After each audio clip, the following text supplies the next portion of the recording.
Salam, hər vaxtınız xeyir. Bu videoda sizlə vacib bir məsələdən danışacağıq. Rifah yaratma nərdivanı. Belə bir konsept var. Mən bu konseptlə Nathan Barry adlı bir adamın 2019-cu ildə yazdığı məqalə vasitəsilə tanış olmuşam. Məqalə mənim indiyə qədər bu məsələlərlə bağlı oxuduğum ən yaxşı məqalələrdəndir. Hətta bəlkə ən yaxşısıdır deyərdim. Biz də bu videoda o məqalədə danışılanları, o məqalədə yazılanları müzakirə edəcəyik və mən öz sözlərimlə o məqalədə izah olunmaq istənilən məsələləri sizə çatdırmağa çalışacağam. Rifah yaratma nərdivanı.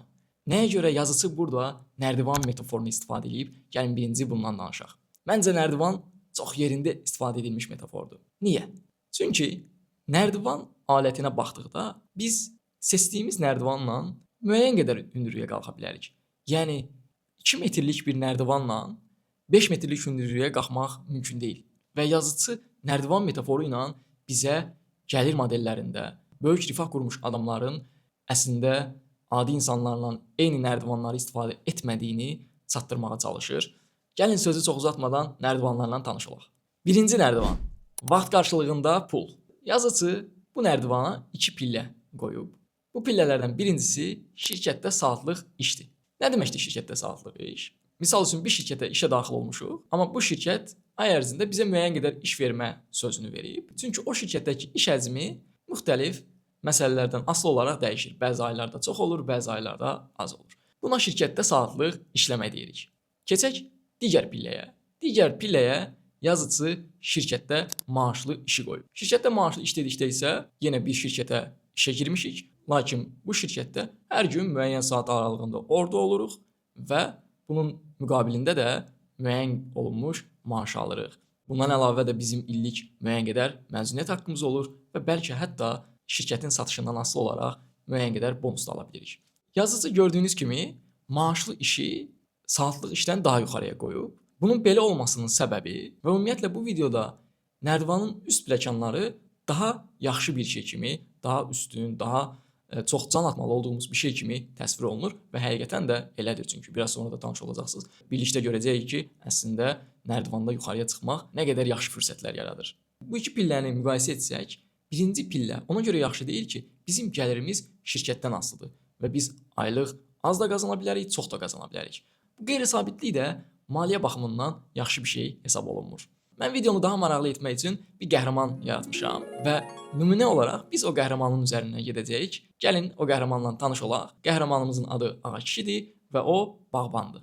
Biz videoda Ağakişi üzərindən bu nərdivana baxacağıq və Ağakişi öz karyerasında bir növ irəlilədikcə biz də müvafiq nərdivanları və nərdivanların pillələri ilə tanış olacağıq.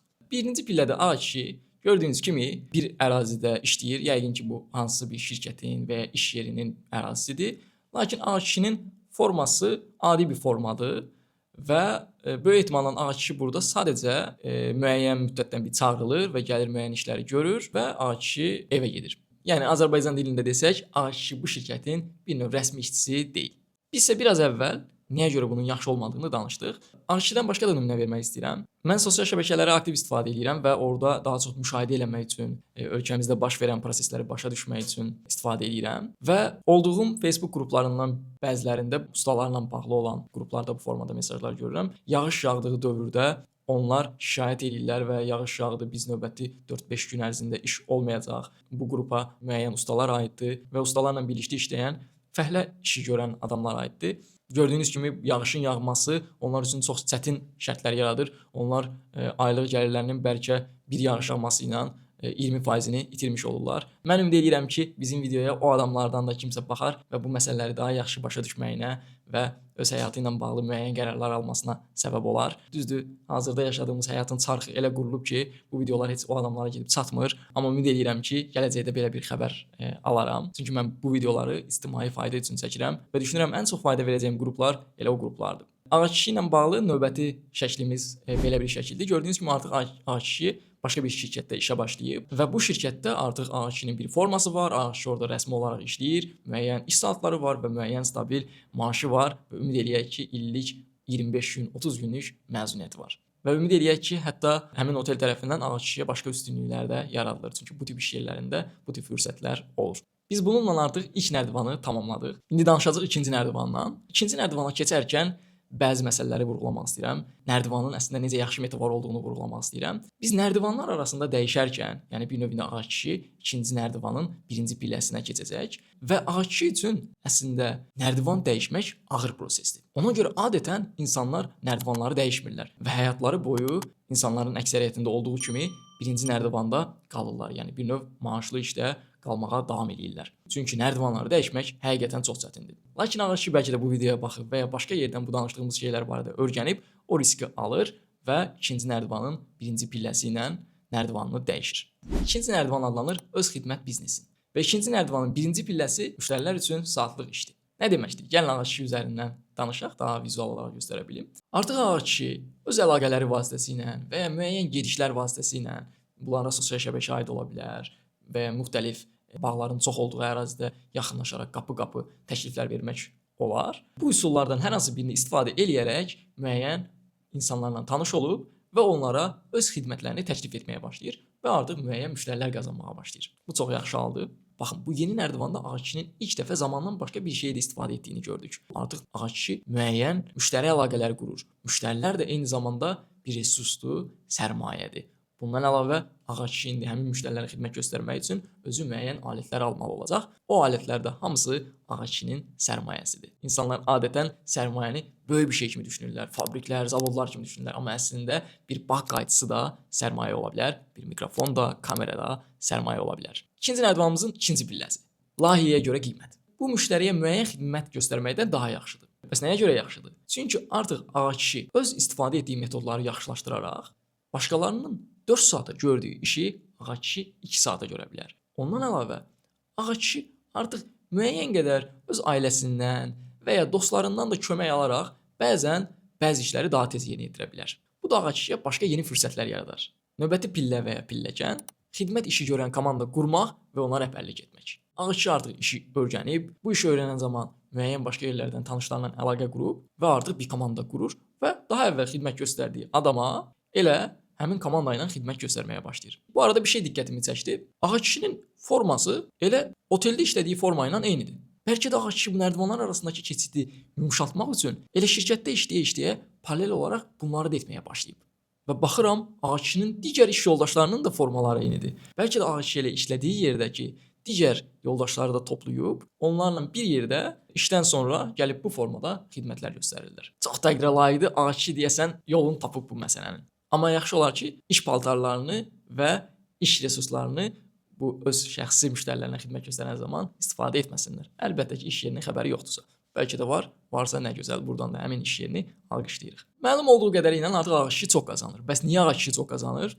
Çünki artıq ağac kişi daha çox adama xidmət göstərə bilir, daha keyfiyyətli xidmətlər göstərə bilir və bunun nəticəsində də ağac kişi daha çox qazanır. Lakin fikir verdinizsə, ağac kişi üçün nərdivanlar arasındakı keçid çətin idi. Çünki hamı üçün ağac kişi qədər sadə olmur. Ağac kişi bəlkə şirkətə işləyərək paralel olaraq gedib müştərilərə xidmət göstərməyə başlayır, amma hamı bu fürsətə sahib ola bilmir.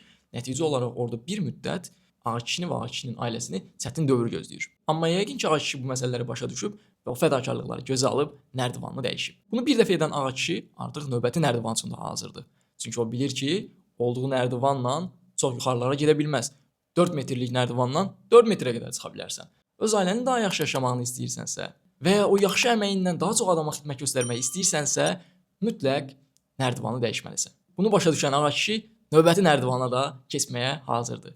Gəlin görək ağac kişinin növbəti nərdivanda nə gözləyir. Bu nərdivan adlanır paketləşdirilmiş xidmətlər. Və bu nərdivanın birinci pilləsində sabit qiymətə sabit iş həcmi dayanır. Nə deməkdir sabit qiymətə sabit iş həcmi və niyə vacibdir? Ağac kişi daha əvvəldən həm özü tək xidmət göstərdiyi dövrdə, həm də komandası ilə birlikdə xidmət göstərdiyi dövrdə bağçılıqla əlaqəli istənilən işi görürdülər. Deyirdilər, ağac əkmək lazımdır, ağac kişi deyirdi biz. Deyirlər, qazan əkmək lazımdır, ağac kişi deyirdi biz. Lakin artıq ağac kişi belə demir. Ağac kişi deyir, mən sadəcə qazan əkirəm. Deyəcəksiniz, necə olar axı?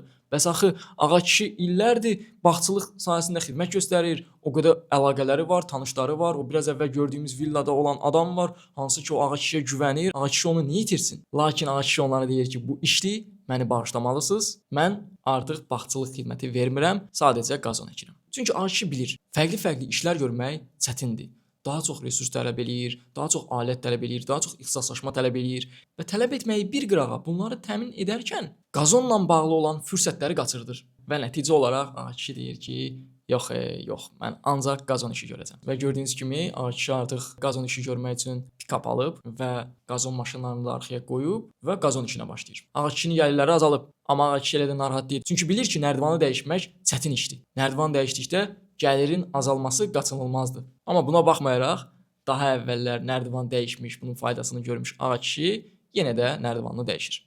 Növbəti pillə adlanır konsaltıq paketləri satmaq. Bu nə deməkdir? A2 bir növ artıq qazon sahəsində ixtisaslaşıb, yaşadığı ölkədə və ya şəhərdə qazon dedikdə hamının ağlına ilk A2 gəlir və nəticə olaraq A2-yə gün boyu müxtəlif zənglər gəlir. A2 isə biraz daha rahat işlər görünmək üçün onlara konsultasiya verməyi seçir və A2 müxtəlif adamlarla görüşür, onların icra etdikləri layihələrlə bağlı onlarla öz təcrübələrini bölüşür. Bunlara otel tikintiləri aiddir, bunlara dövlət layihələri aiddir, şəxsi bağ evləri aiddir və s. Çünki A2 qazonda o qədər ixtisaslaşıb ki, insanlar telefonda A2-nin adını qazon A2 yazırlar. Əgər sizin də adınızı bir şeylə əlaqəli yazırlarsa, bilin ki, bu məqaləni yazan adama görə siz doğru yoldasınız.